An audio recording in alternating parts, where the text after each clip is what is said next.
Thank you for joining the Reverend Dr. Sean Michael Greener, radio host, national pastor, author, and speaker for Sundays with Dr. Sean. Hold on tight. Everybody. Here comes the truth. Speaker audience, how about that?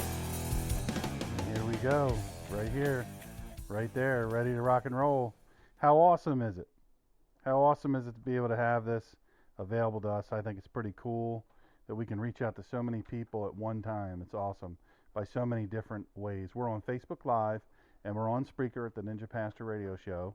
Yes, it's been a long time since I did a show. This is not a show per se, but it's just a quick reminder and maybe something to help you kind of dial in your year. Today's the day, right? We have a bunch of stuff that people generally do this time of year, right? We do, let's see here. What are some things we do? Well, we do new goals, like, what do they call those things? Resolutions, right? We do resolutions and we say, okay, that's it. I'm doing it. I'm doing this thing. I did that. I didn't do a resolution, really. I know I look way too young for this, but I'm a member now of a program called Silver Sneakers, and I'm real excited. Hello to everybody joining us on Facebook. Tell your friends to click that little share button, and that'll be awesome. It's going to be a brief one. I know I always say that and it's long, but I don't have anything really prepared other than what's on my mind. Hey, Daisy and Alan and Marcia and my good buddy Jerry. We were just sharing some stuff earlier, and Donna, thank you all for joining us and everybody that you invite. And when this is over, you can always share it too for people that you think it'll benefit, or just share it to your whole group. So on Spreaker, if you go to Spreaker and click in Dr. Sean Greener or the Ninja Pastor, I'm on there. You can click on subscribe and all that. It doesn't cost you anything. We don't spam you or anything like that. But that gives you the ability to share it and blah, blah, blah. So anyway, and hopefully I sound good. I don't know if anybody's listening on Spreaker because I have chat disabled. Well, I don't have chat disabled, but there's this whole setting thing. Anyway, all that said to say this, here we are. We're at 2020. Did you ever think? I mean, I was just telling Colleen today, hey, where's our Jetson cars? And she brought up food, like apparently on that show they had food that was just a pill. You eat a pill, and that's all your nutrition that you need, and all that. So that's pretty cool.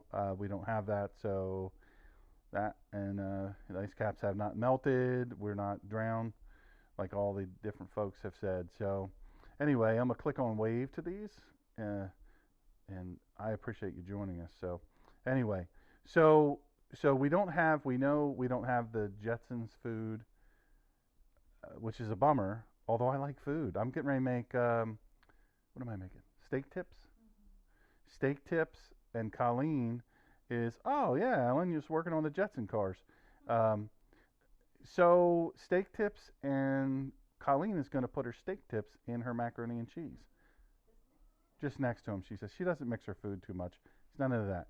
On the other hand, as my son Doyle will tell you, I mix my food, and sometimes it grosses him out. Last night we had, by the way, this has nothing to do with what we're talking about.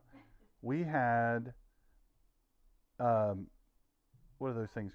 Salisbury steaks, which I love, and macaroni and cheese. We're having macaroni and cheese again tonight. Well, she's having macaroni and cheese. Just leftovers. But I'm telling you, none of the Salisbury steak is left because I nosh on that. I love that stuff. I don't know why. Oh, no kidding. You had steak tips last night. Cool, Alan. I'm copying you.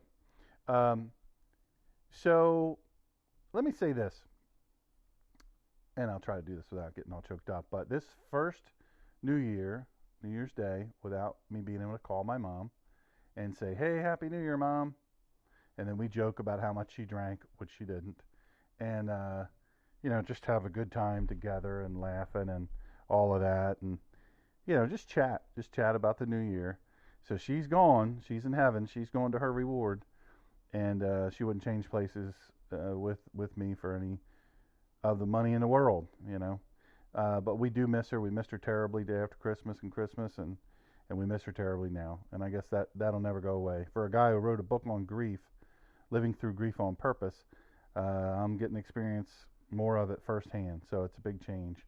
Salisbury steak, I think, is chopped steak, but I think also you're supposed to put pork in it. You're supposed to mix some different things in it because this had. I looked on the box and it said beef and pork. I don't know. I don't know what the distinction is. Otherwise, it's just down here they call them hamburger steaks. So, but anyway, in North Carolina, that's where I live now. As my buddy says, that's where I stay at. Anyhow, so I got to thinking about, we're in New Digs. Today we put up a clock that Colleen made, put up a mirror, and then we put up this thumbprint. And my dear friend Daniil sent that to us, and it is verses from each book of the Bible, the 66 books of the Bible, shaped as a thumbprint. And it's a frame thing. It's beautiful. And it sits right over where I study. And it's interesting. There's a clock right in front of me, and then to my right is this beautiful fingerprint, framed, matted fingerprint thing. And it's just very, very touching. But it reminded me, and I got to thinking about it earlier, and I thought, well, I should probably just chat with the folks about this. 2020, as I said earlier, the Jetsons, we were supposed to have Jetson cars and all that. I don't know that I lament us not having that, though, to be honest with you, because where was it yesterday? We didn't go anywhere. We haven't been anywhere today. Yesterday, we were up in Swansboro, Tennessee, just North Carolina. That's where I live. That's where I stay at. I have a little brain injury, so little brain injury. What? Anyway, Swansboro,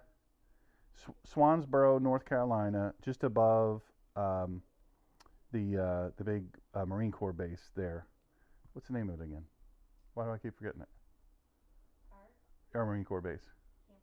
Camp Lejeune, largest Marine Corps base in the world. 216, I think, square miles. Amazing. Hey, Allison, how are you? I hope you're doing better. So all that said to say, we were up there, and it was beautiful, so pretty. It was 58 or 62 degrees or something, sunny, clear skies, just so gorgeous. And so these two, I like the sound of horsepower, real muscle, and these two cars were kind of getting on it. You're near a Marine Corps base, so you got your, young Marines with their, they got their old school horsepower, and then you got your fighter pilots, and you got all your different, Marine aviators. They like the fast cars. But I looked up on the road. I think it was 24 we were on. I looked up, and it was two old school serious horsepower. Hey, Mike. Hey, Rob. Some great Patriots there. Man, I'm telling you right now, it was so cool to look up and see them and realize, wow, that's old school horsepower right there. And they were getting it, two of them side by side on the road. I don't advocate drag racing. Don't say that Dr. Sean Greener advocates drag racing on a public road. Just saying.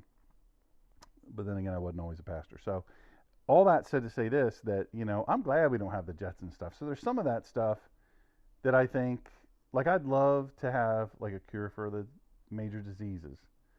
Not just mine, but for others. Specifically, I'm thinking of my sweet, sweet friends, the Quins, with PJ, and PJ's been struggling against cancer, and they're in the hospital yet another new year, and it's tough. It's tough stuff, and I wish that the Jetsons time arrived so that we could have those cures for all those awful diseases. And I'm sure many of you, heart disease and diabetes and Alzheimer's is what took Colleen's dear sweet mom, and so many other things. Stroke took my mom, but COPD she had, and then she had a stroke, and then all that happens from that. And so I wish that we didn't have that. Childhood cancers, all those things, Anyway, so I'm glad we don't have it in that regard. I'm sorry, I lament we don't have the Jetsons time in that regard, but I like the old school horsepower, and I like to be able to take a walk around the pond. Like right now, I wish you could see it. It's so pretty. The sun is just, isn't it pretty? It's just gorgeous. It's shining over the buildings at the other end of the pond, and it is gorgeous. Hey, Pam. Hey, sweetheart. How are you? Hey, Clark and Jeannie. So good that you joined us. It's a real honor to have you. So it's just beautiful. It's a gorgeous thing. So I like that. I like the nature of that. A lot of people have gone to Surf City Pier and that's a place where I've shared some of my photography, and I've actually done a couple live videos from there. It's just stunning, and it's just an old pier. It's been there for a long time, weathered a lot of hurricanes, and there's whales and dolphins.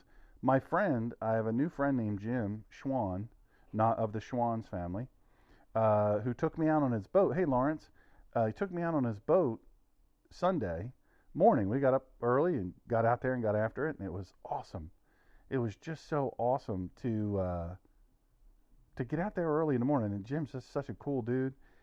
We had just a great time going out on this boat, and all of a sudden he yanks off. We're going through the Intracoastal Waterway Sound that connects you there to get out to the main water, and woo, he suddenly was like, whoa, there's a dolphin. Boom, powers it down, and there's dolphins right there. We were just looking right at him. I posted pictures from it. It's really awesome, and he and I were commenting on how it's just so enjoyable, so wonderful to be out there and just enjoying that. Hey, Rusty, good to see you, buddy. It's just awesome to, I taught Rusty in Sunday school and coached him in, I think, baseball and basketball. I think you were on both teams. But great guy. I love that dude. And love his family. And so, I don't know, it was just so natural. Such a beautiful environment. And we talked about that and the importance of taking care of the environment. One thing I did want to say, which that reminded me of, is, people want to make out conservatives to be people. Oh, it was, Allison. It was just gorgeous. Stunning.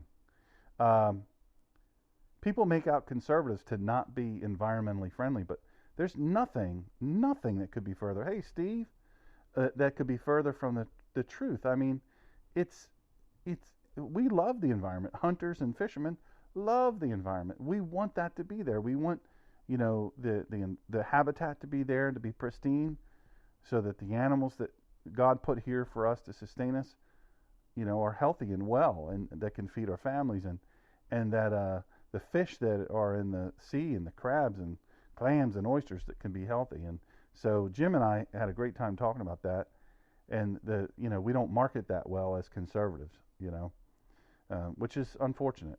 So anyway, it was interesting that after that we went to church, and Colleen and I went to church, and we first of all, if you're ever down here, if you ever come to visit us, listen, plan to stay over a Sunday.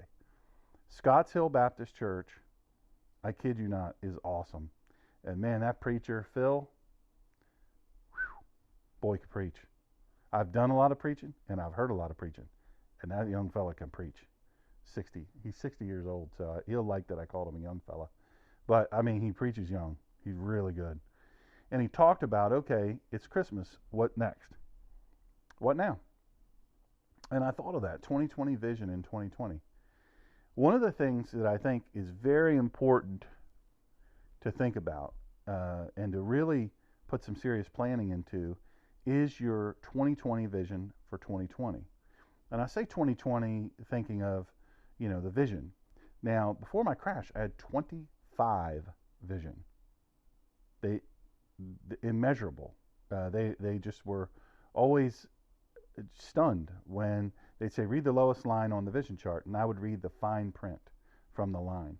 No problem. Saw it perfectly. Colleen used to think I was lying when I would read a sign like a mile away, and this road sign, and she'd be like, you can't see that. You made that up. And then we'd drive up, and there it is.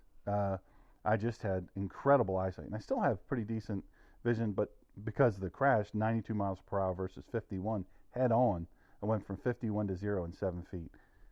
That messes up some stuff. So now I have these glasses. They're special glasses to help. Anyway, all that said to say this, 2020 vision, that's sharp. It's seeing in the distance, and it's knowing that you can trust what you see to be real. It's different now for me because I do a lot of reading. Let me show you one of the things here. I hope I don't mess this up. Right there. Awesome Bible. I have the 2-volume set of it, but I need that for school. That's right. I'm back in school. See, why is a terminal ill guy going to school? Goals, man. Goals keep you alive. Goals keep you healthy. Keep you kicking. And so I'm endeavoring to complete, I have 3 courses already done, but complete a doctorate of practical theology, a DPTH. So I'm super excited, and I'm already getting started. It doesn't officially start till January 2nd, which is tomorrow, but I'm getting ahead of it like I like to do. So I have that Bible for that. I have a lot of Bibles. Do I have a lot of Bibles? I think I have 34. How many do we count? 34. That's not even counting the ones that are online. I have a bunch more in Logos and Word Search. Just a ton of them. I have a ton of them. Anyhow, point is, the Bible, when you understand the Bible better and better, and you endeavor to understand God's plan for us better and better, that becomes a 20/20 vision, even though we can't see all the way down the road. We can't see super far. We can't see all around the different things, the corners and over the hills and all that. I don't know if you've ever done this, especially in the mountains. This is true in the mountains, but out in the country it happens a lot. So you're driving along and it's hilly, up and down, up and down. The worst thing is for there to be a curve or a red light just around the bend, right? Because you don't know it's there. That light's red and you're just tootling along 50 miles an hour, and then all of a sudden, whoo, there's the red light. You got to get on the binders and slow down or stop. So you don't see it there. You don't see it there. But sometimes now they put lights ahead of the light when flashing, red light ahead when flashing, right? That's important. But a car broken down, or maybe an animal's been hit on the road, God forbid, something's fallen off somebody's truck, whatever. You can't see it because it's around the bend or over a hill. So sometimes we can't have 20/20 vision. I look at Scripture, and let me give you this quick update. Hope I remember to go back to what I was saying. And hey, Colleen, and she's literally right there, but she's listening to my show. I like that. Thank you for listening, everybody, including Colleen. My son Doyle is at the Passion Conference in Atlanta right now. He was there through the New Year last night. We got there. Did he get there yesterday? No, day before. Got there day before. It's awesome. I think he comes home tomorrow or today. Tomorrow? So anyway, he says it's awesome. Anyway, darn it, what was I going to say? What was I saying? Lord only knows. Whew. Out it goes. Anyhow, what was I talking about? Somebody remind me. Fun with a brain injury. I knew I shouldn't have skipped over to some other subject. Chasing rabbits through the backyard. They used to, when I would preach up at the Kehala, which I missed, but they would always say that. It always used to crack me up. They would always say, you're going through backyards, jumping fences through backyards, chasing squirrels and rabbits. Anyway, so 20/20 vision for 2020. I look at, there's uncertainty, isn't there? There is a lot of uncertainty in life, and we can't know everything. Yeah, listener with a brain injury, Alan knows what I'm talking about. We can't know everything around the corner. In the natural and man-made world, or the man and woman world, the human world, the natural world we call it, we can't see around corners. We can do things. We can put those lights ahead of the lights, but we don't know that they're always working. But we know because God tells us His ways are higher than our ways, that He has a plan for us, that He has a purpose for us, all of those things. So we know that we need to trust Him. And the way that we trust Him is through prayer and through reading and studying our Bible. I love devotionals. You guys know I love that. I remember what it was. I want to give a quick book update. So I'm fussing with the publisher over the cover. That's the hold up right now. The Bible Summary for Real People is ready. It's all ready. It's been hey Dina, it's already been through all of its edits and all that stuff and all that. So we have the finals and all that. We're all ready. The layout's all ready. The only thing we can't agree on is the cover. And I felt like their cover was too boring. So I sent them some of my photography, and apparently that's too high resolution or highly pixelated, or too many high pixels um, for a book cover. So we're fussing back and forth. Hey, Cheech, I'm sorry I'm going to miss you this year, man. I was so excited you would come. Maybe make a little trip down here. Ride down here. We'll take you around. We'll show you stuff. Anyhow, dear friend from Ohio. Anyhow, so we're hoping. I'm fussing with them. They get back in the office tomorrow. I'm going to fuss with the publishers and say, come on, let's do this. Let's really rise above. Let's do our best work and make it, a better and prettier cover. So then we should know something, because we're all set to go. All they got to do is we got to agree on that. Anyhow, 2020 vision. We look at God. We're not always going to know everything that's around the corner. I don't know. Hey, Lynette, that's my sweet sister-in-law, but I don't refer to her as my sister-in-law. Just my sister. I love her very much. My brother Lance. Hey, Miss Linda. Good to see you. Good to see you. And I appreciate all of you joining us, and Bill and all y'all. You're all very kind to take your time. So I look at, we just can't know what's around the corner. We can't know, I think for us, comfort and security sometimes is knowing. In the natural, humans, if we can know what's coming, we feel more secure about it. Even sometimes if it's bad. Look at my glasses are all jacked up. My face is all, I think my eyes must go down like that because I'm looking, maybe it's just a phone thing. Anyway, when you know what's coming, sometimes, no matter what it is, you feel like you can prepare for it. So you feel like, my vision is clear because I know what's going to be around the corner. You can imagine it. Well, a lot of times in life, especially a vibrant life, we don't get to look around the corner. God can see around the corner, but we don't get to see that sometimes. Sometimes it's important for us to just live it. To just live it. So all he really wants us to do is live it and trust him. And like my friends, PJ and Katie and Mike and Bonnie are dealing with such a hard thing with PJ's illness. They've been fighting it for so long that it's just tough. Lord, what's around the corner? What's coming? Know what's coming. It's normal for us to want to know what's coming. It's a normal human emotion. But sometimes part of the lesson, sometimes part of the process that God has for us is that we don't know. It's better that we don't know. We think we want to know, but sometimes we don't know, and we don't need to know. But the pathway, the map, is Scripture, and studying the Scripture. I'll tell you what, Bill's wife. Hey, Drew, how you doing, buddy? Good to see you, man. Happy New Year to you all. Bill's wife, Sonia, is an excellent Bible teacher, community Bible study in Newark, Delaware. If you live in Newark, Delaware, anywhere near, get a hold of them, and they'll hook you up with a class, because I think they start up after the first year. You've got to study Scripture. It's not the easy peasy thing that a lot of times we want. We want the easy peasy. We want the quick and easy, and that's just not how it is. I started to say, when I wrote my book, this is what I was remembering. See, it's the puzzle pieces.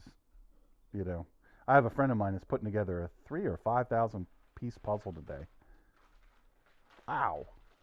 That's incredible. That vision that you can look for, okay, this is what should be here, and see it on this little tiny piece. It's just amazing to me. Blows my mind. I can't do it. Anyway, I wrote this book because this is the 34th time that I've read through the Bible intentionally, on purpose, through the Bible in one stretch, not at one sitting, but planned reading of the Bible. The difference is, now that I'm sick, it hit me different. I was somewhat scholarly before, academic, if you will, doctor of theology. You gotta, it's up here. But it hit me different. It hit me more humble, more human, more, I don't know, what it means to me. And that's what this book is about. I wrote this book because I thought there's got to be other people out there like me. Maybe they don't have a terminal disease, but they're reading through the Bible. Hey, Jack, how you doing? Good to see you, man. Maybe they don't have terminal disease, but maybe, maybe it hits them different this time, or maybe this is the first time you're reading through.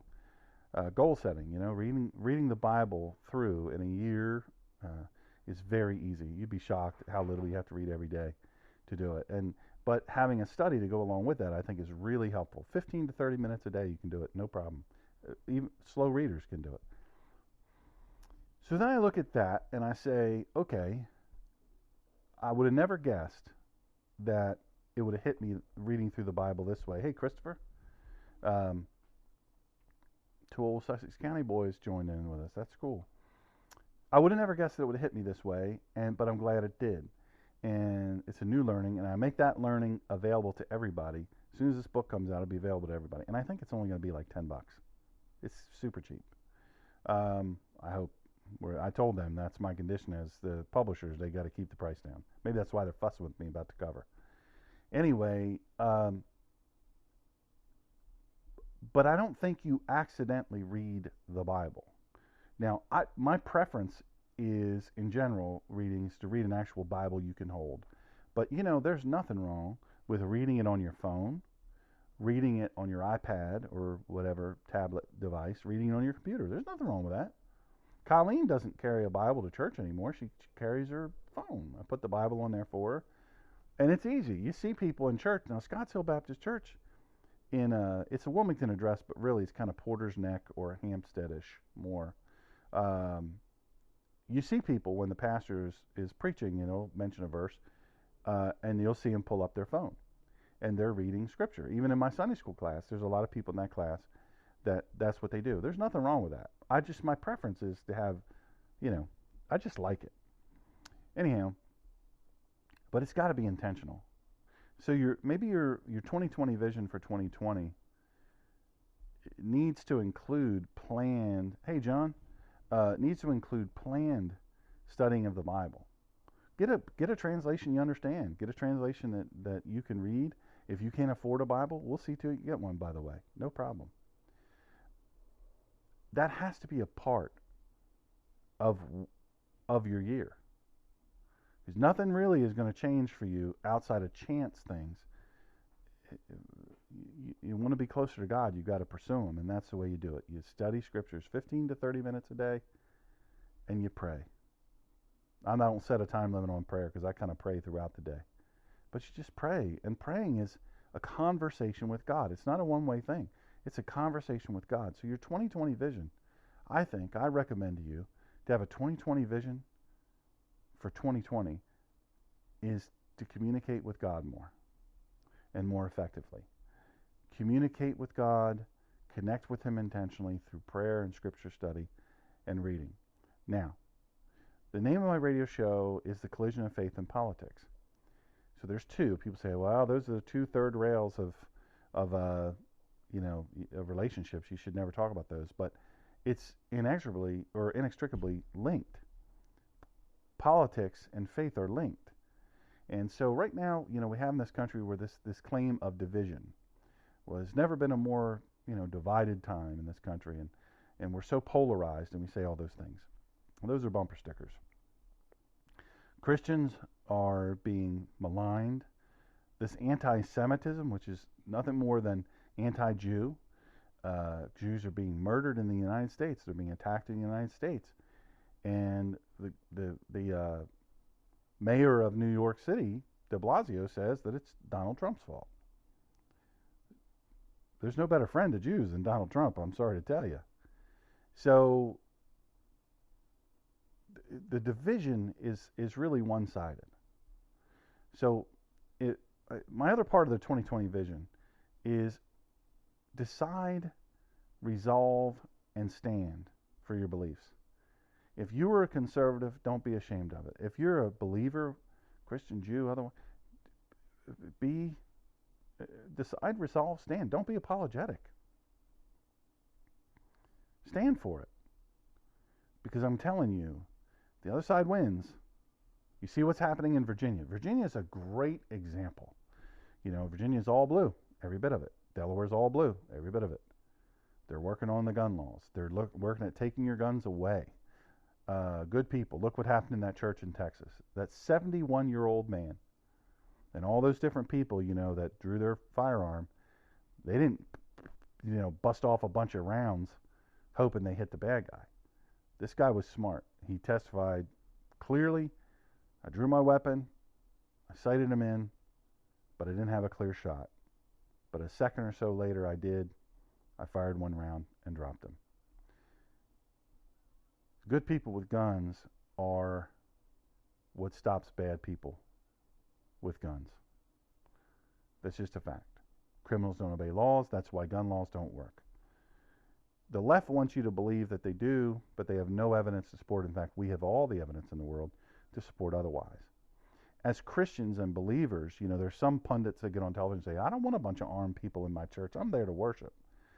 If there weren't people with comfort and skill at arms in that church, prepared and trained, regular people, by the way, that would have been a mass shooting, because that guy came in. And I don't know if you heard what was the genesis of that. Mental illness and criminal intent. He was a felon. He never should have had a gun.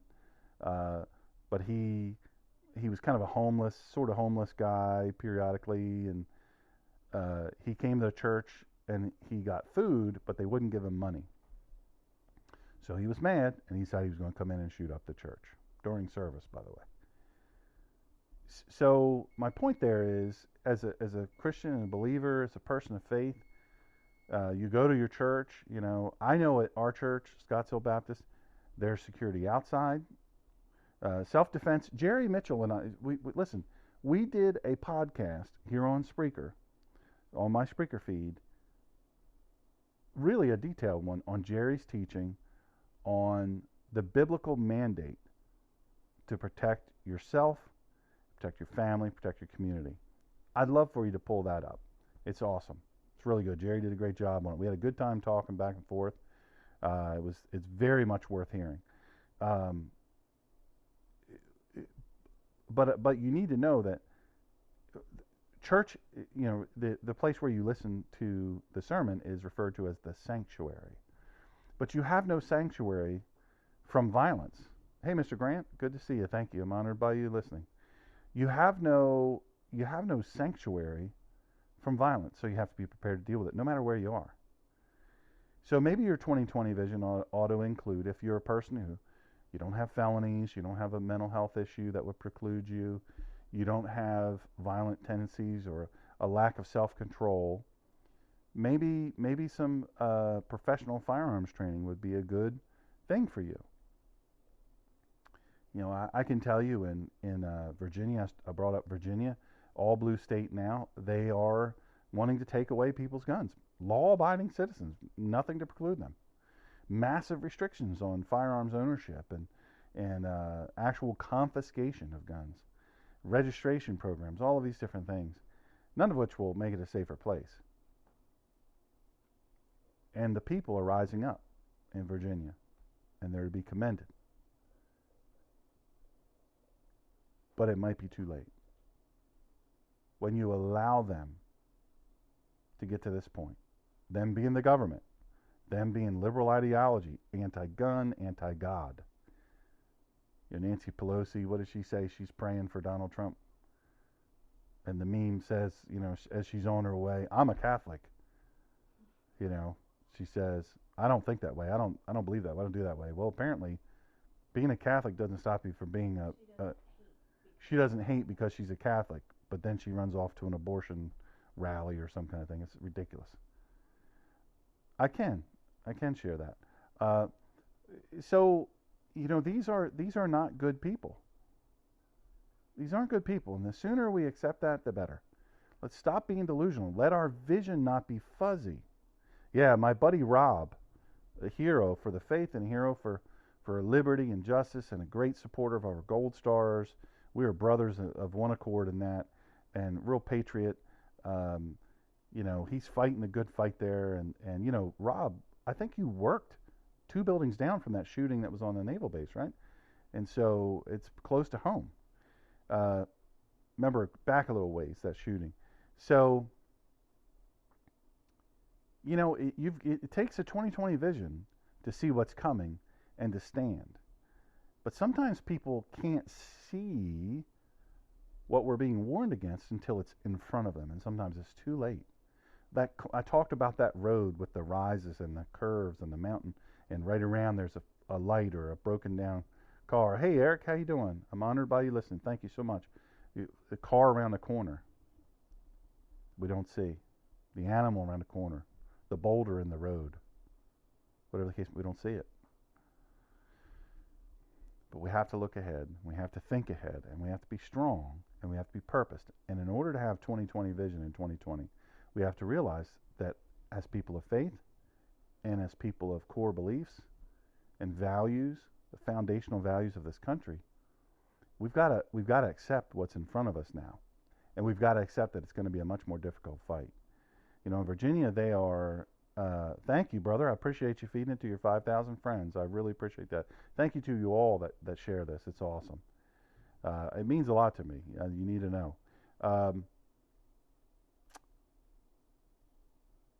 It's no longer 2020 vision when it's right up in your face. Right? It's right here. You don't require 2020 vision anymore. The way you protect yourself is to see the risks afar off. In faith, we use scripture and we use prayer and communication with God and hanging with people who are pursuing hard after God, regular everyday people that are looking to God and trying to look to God more and more every day and to help us. That's why we get together as people of faith to help us keep each other accountable. Like being on the boat the other day. I mean, Jim, my buddy Jim Schwan and I, we talked a lot about that and the faith and moving forward in life and how we do that. And that's communion there.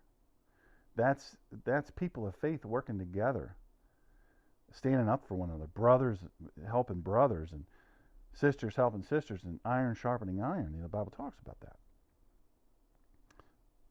But if we don't do that on a regular, we don't have that 2020 vision. We don't see. Because sometimes it takes somebody else to tell you, hey, brother, there's something up ahead you better look out for. You're going the wrong direction. There's danger around the corner or just over the rise. You can't see it right now.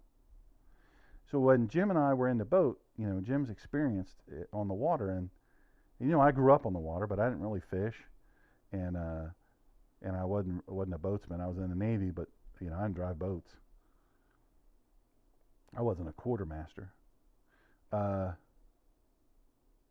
Sometimes it takes you go along and the water looks fine, looks deep enough, but then there's sandbars. So if you're clipping along, hey Ann, how are you? One of my schoolmates. When you're clipping along and you don't see what's underneath the surface, there might not be a sign there.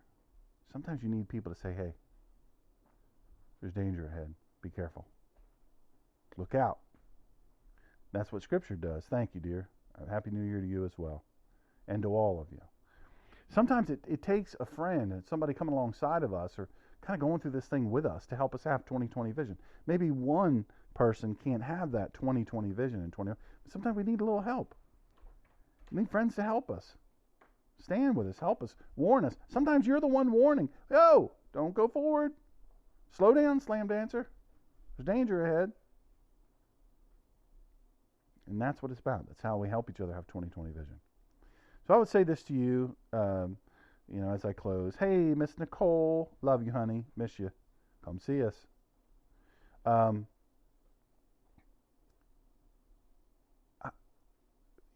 In your faith life, you got to practice it. Orthopraxy is how you live out your faith.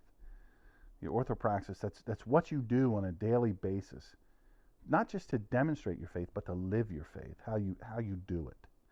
I'm just a regular dude. I've had, I guess now it's 12 or 13 years of postgraduate education, but I'm a regular dude. I'm as regular as they come. Look at me. Can you not tell? And I need help sometimes. I need help from people to say, hey, buddy, you all right? And they reach out a hand to me. They help me out with different things.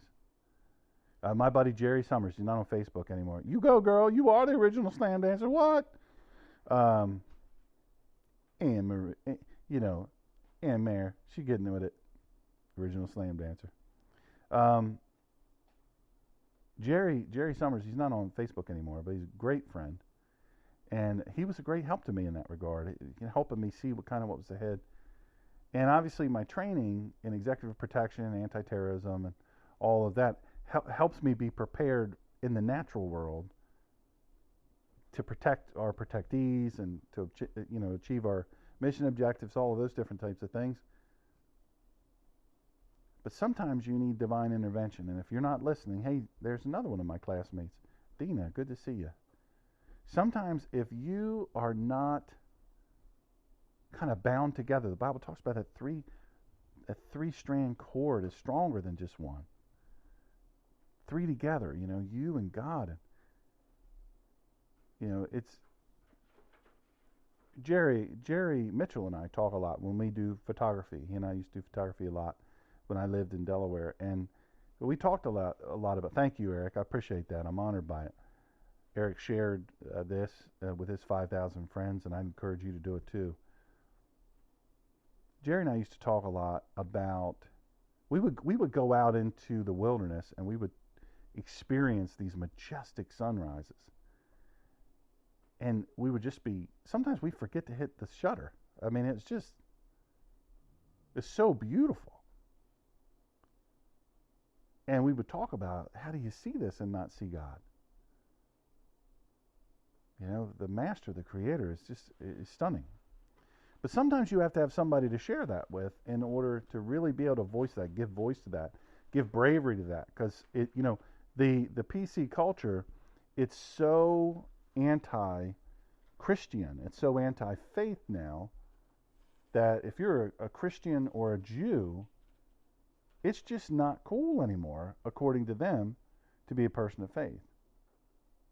And so they link things, they co-opt the vernacular that we have, and well, you got to be PC, you got to be this, you got to be that, and then everybody becomes afraid. There's a lot of people that are afraid. There's a stand right down from us. The fellow sells Trump stuff, and down here in North Carolina, it's not like it was up in Delaware. That guy would be attacked up in Delaware, and some folks can say, no, he wouldn't. We would never do that. Yeah, you would. You might do it, but somebody would. Down here, people honk their horn, give them the thumbs up, and they ride by. Up there, up north, blue, there would be people giving them the other finger, wave their angry finger. It's just true. To say otherwise is not to be honest.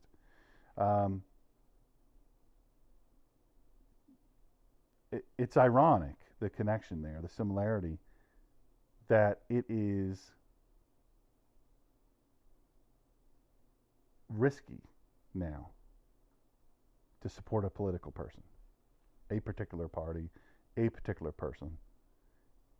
It's interesting that that's the same way it is with being a Christian or being a Jew in the United States. It's true. If you want to have 2020 vision in 2020, you have to decide, resolve, and stand to see things as they really are. You have to. You have to be honest about what you're seeing. You have to be real. Sometimes it's not pretty, politically or faith-wise. And I used to tell people about. I started my speaking career, I can't remember how many years ago. And I used to tell people back then, this is what's coming. I'm an internationally recognized expert on Islam, terrorism, and counterterrorism, and I consult on that pretty extensively. And I give a lot of speeches on that. And I remember back years ago, I said, this is coming. This is coming. Pre 9/11, I said, this is coming. Islam is going to attack us right here. Terrorism is coming to our shores, and it is going to come from within. And it did, and it continues to this day. I want us as conservative Christians and Christians in general, people of faith, Jews, Christians, otherwise, to treat people right. I want us to treat our environment with respect. I want us to treat each other as we should be treated, as we've earned to be treated. But I want us to be honest about what we see, to have 2020 vision in 2020. We have no choice now with the assault on our values, our beliefs, our rights. If we have anything less than 2020 vision, we're in real trouble. Part of the 2020 vision is to work together, unified. There's going to be some stuff we don't agree with, and that is okay. You're never going to get a bunch of people in a room that agree 100% on everything. You're just not. So we've got to do it. We've got to make a grand effort, a greater effort than ever, to secure our freedom, to secure our rights, to secure our constitutional rights and our biblical rights, the inalienable rights. It means those don't come from human beings. They come from God. We've got to stand for those like we never have. And I'm telling you right now, if you're not registered to vote, you better get registered. You got to get registered. Don't wait. Do not wait. If you don't think there's a 100% guarantee on ballot box day, or election day, that you're going to be able to get to the polls, do an absentee ballot. Photocopy it, get it in. I'm telling you, soon as that's eligible time, as soon as you can get one, get it in. It's that important. One other thing I just want to say as I close. I have great gratitude toward all of you all that have been so supportive and encouraging, so loving and so kind through this whole family thing. Dealing with my illness and losing my mom and so many other things. I'm really moved by it, and I know that I haven't done broadcasts as regularly as I would like to. I would love to do more, but unfortunately, it's just physically not something that's always possible. But I have great hope for 2020. My vision for 2020. I have great care. I started talking about silver sneakers, or my Medicare Advantage program now allows me to go participate in this health and wellness plan called Silver Sneakers. I really love it. There happens to be right down the road, about 15, 20 minutes down the road, a pool, a heated pool that I can do classes in. That's what the doctors have been saying all along, is we want you in the water. We want you in the water. We want you in the water. I have that available to me now. So one of the things in my 2020 vision for 2020 is to get in the water 2 or 3 days a week.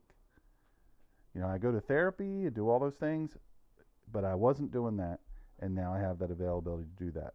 Isn't it funny how things can come together? I didn't see that coming. I didn't have a 2020 vision for that. I had no idea. Thought it was a trick or a scam. My dad told me I had scholarships offered to me in high school, and my dad said, that's a scam. Nobody's going to pay for you to go to college. Why would they do that? There's some trick. Obviously there wasn't. But sometimes we don't see it, and then here it is. The good thing can be right around the corner that you don't see. That's amazing. And sometimes the thing could be great high risk. So we have to help each other. We have to help each other get to that point. Hey, I sure appreciate you all. I really, really do. I'm looking forward to doing more of this in 2020. I would encourage you, send me messages, send me notes, whatever you're thinking, whatever you're feeling.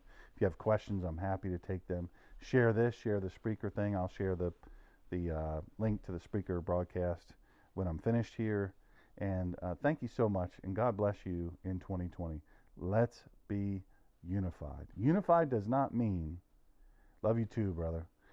Unified does not mean we agree on everything. It means that we will allow nothing to separate us, nothing to divide us. Going into this year, our 2020 vision needs to be, we must stay together. God bless you. Please share this with all your friends.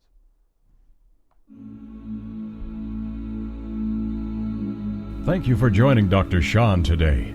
Please follow Dr. Sean at www.drseangreener.com and on social media at facebook.com/smgreener, Twitter at The Ninja Pastor and on Instagram at The Ninja Pastor.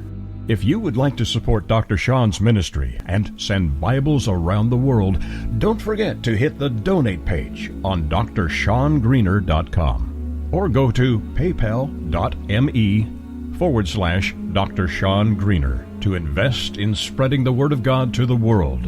And please download our free apps to listen to our Spreaker radio show.